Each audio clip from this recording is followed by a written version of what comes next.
The city of Lagos never slept.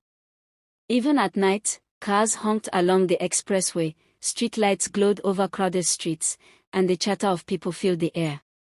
And in the middle of this loud, ever-moving city, stood New Dawn College, one of the busiest secondary schools in Lagos.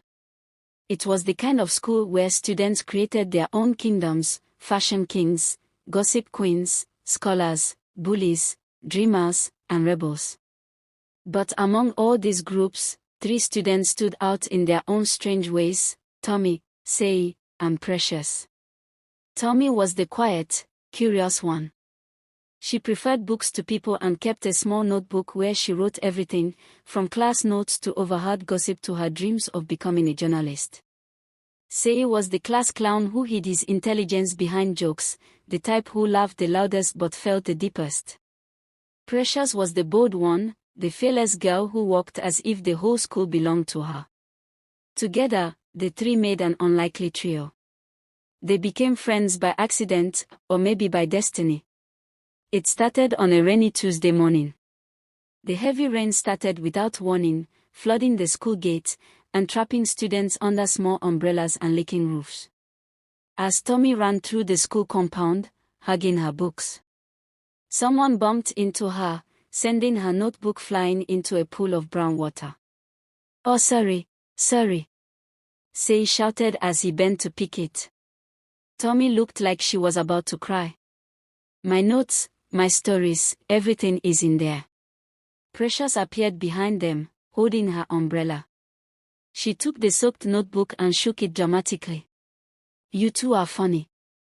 Come inside," she said, raising the umbrella to cover all 3 of them. That was the beginning.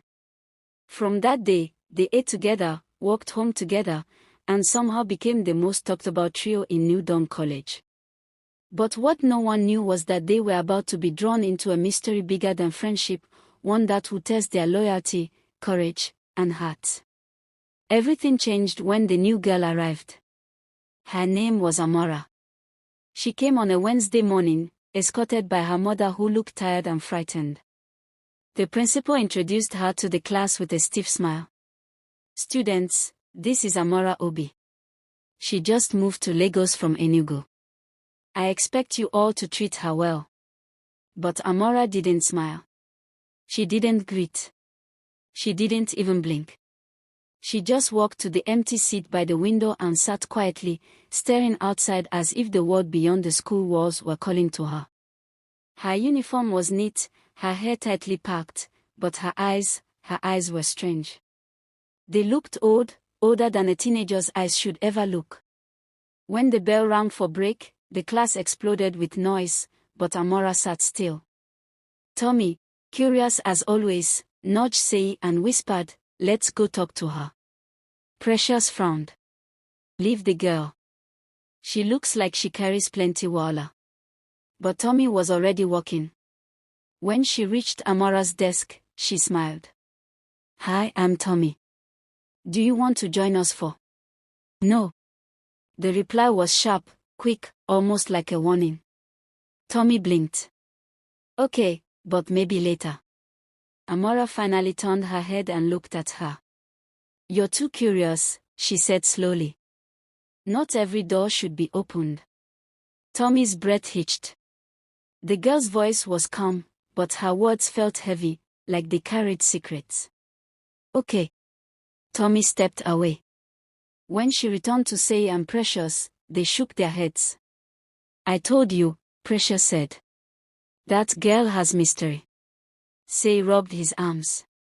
"I swear she just gave me cold chills and I'm not even the one she talked to." But Tommy looked thoughtful. "Something is wrong with her. Something deep." They didn't know how right she was. The mystery began slowly. One afternoon, during lunchtime, a scream erupted from the school corridor. "My phone. My iPhone is gone." It was Anita, one of the popular girls. Students rushed out, murmuring and whispering. Phones sometimes got stolen in school, but this one caused a bigger uproar because the principal himself came out. Within minutes, the school prefects began searching bags. Some students shouted, Some cried. Some argued. When they got to Amora, she stood silently as they checked her bag. Nothing. But then, one prefect lifted a small object from the back pocket of her school sweater. Anita's iPhone. Gas exploded. Students screamed. Someone shouted, "Oh, I knew it." Quiet people are the worst. But Amora didn't look surprised.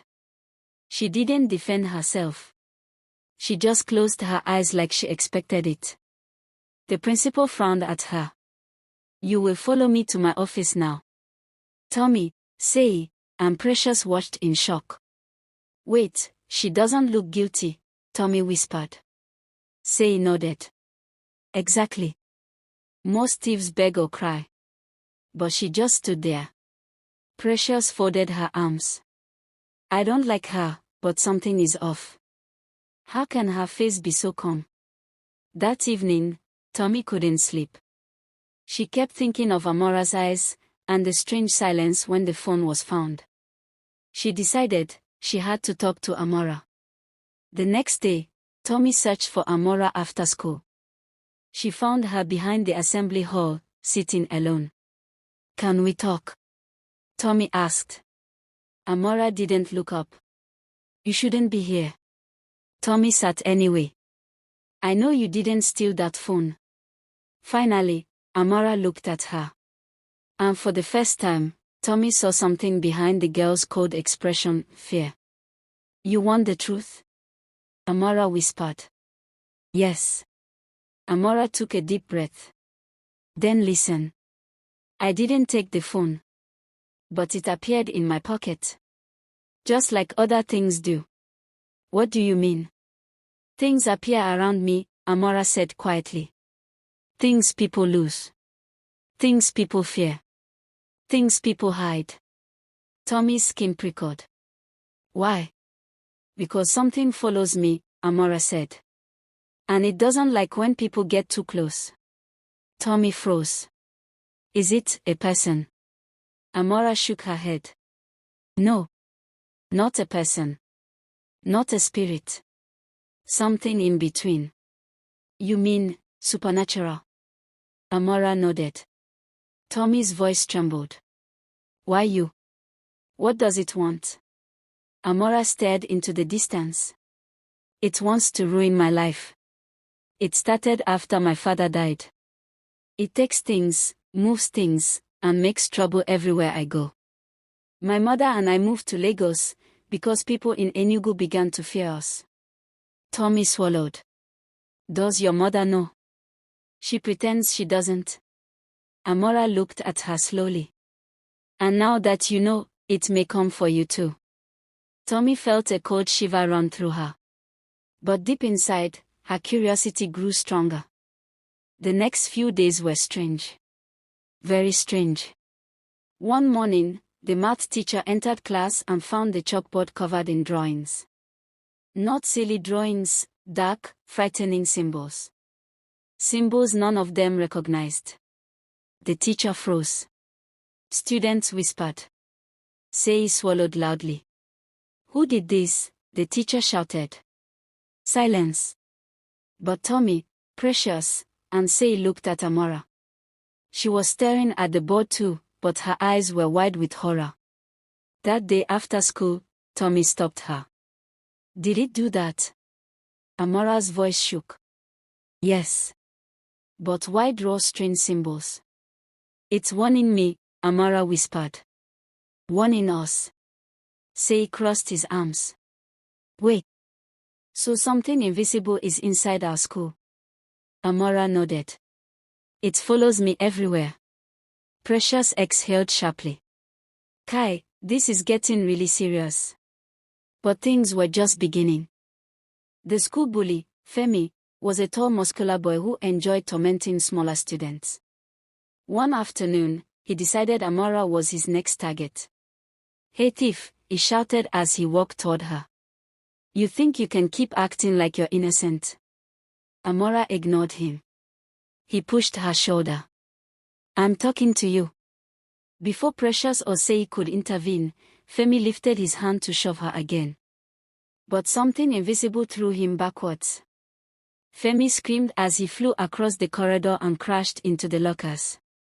Students gasped. Someone shouted. Teachers rushed out.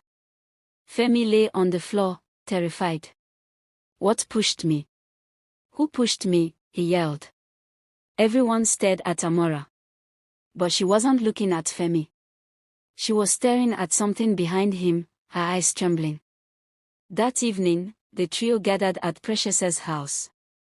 This is madness, Precious said. We need to do something. Sei paced. Do something like what? Fight a ghost. Tommy took a deep breath. We need to help her. She's suffering. Precious frowned. Tommy, be serious. What can we even do? But Tommy's voice stayed steady. We will find out what that thing wants. The next day, Tommy met Amora again after school. Sei and Precious joined her. We want to help you, Tommy said. Amora looked shocked. Why? Because no one deserves to face something like this alone, Sei said. Even if that something is invisible. Amora stared at them, confused. You're risking your lives. Precious inhaled. Lagos traffic is more dangerous. So talk. For the first time, Amora smiled weakly. She told them everything. After her father died in a road accident, strange things began happening in their home, doors opened at night, objects moved. But it grew worse when her father's belongings were thrown away. Amora believed the presence began to attach itself to her, feeding off her loneliness and grief. Tommy listened carefully. So, the spirit feeds on fear? Amora nodded. And it hates change. Which means moving to Lagos made it angry, Precious added. So how do we stop it? Sei asked. Amora shook her head. I don't know. But Tommy did. We must confront it, she said. Together. That night, they gathered in Tommy's small sitting room. Her parents were traveling, so the place was quiet. They turned off the lights. Amora sat in the middle, breathing shakily. Is it here? Tommy whispered. Amora nodded slowly. Suddenly, the room turned cold.